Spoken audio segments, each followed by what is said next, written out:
I think it'd be an extremely positive step for all of those tired of working unfulfilling jobs for corporate entities we don't resonate with or respect, to find ways to earn a living producing real value again, in the realm of food production specifically, for several reasons, not the least of which would be that in the case of economic or supply chain collapse, which seems right around the corner as we speak, we'll be in a much better position to navigate the fallout.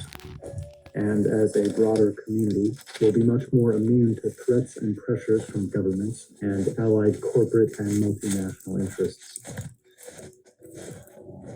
I strongly recommend learning to grow some food crops, even on the smallest experimental scale to start. These skill sets and this knowledge may be invaluable soon. And this applies across the board. This is the theme of this video, and a core concept that bears repeating over and over and over. Our goal should be to slowly but surely return to the fundamentals in all aspects of life, but especially with regard to our occupations and where we're devoting our time and energy. Producing and creating real value, cutting out middlemen and eliminating gatekeeping forces, maximizing independence and self-sufficiency or community sufficiency, and minimizing dependence on this globalist economic machine and all of its various tendrils and offshoots.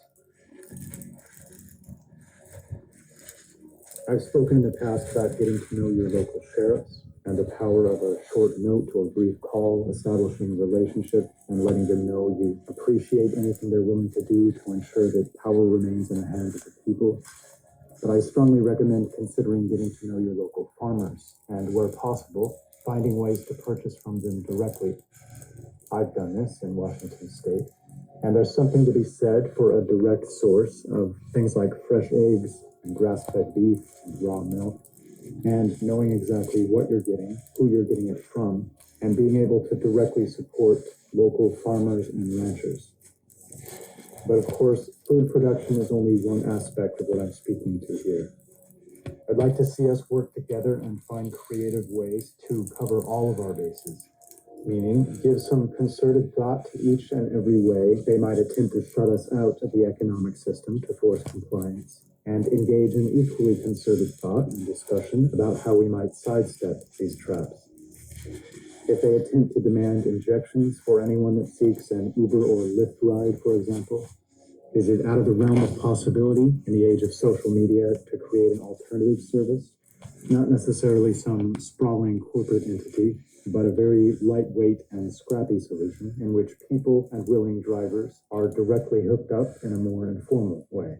Again, sidestepping middleman fees and similar nonsense. Or if major airlines attempt to go the same route and demand injections for all travelers, might it be possible for smaller chartered flight services to step in, slowly but surely?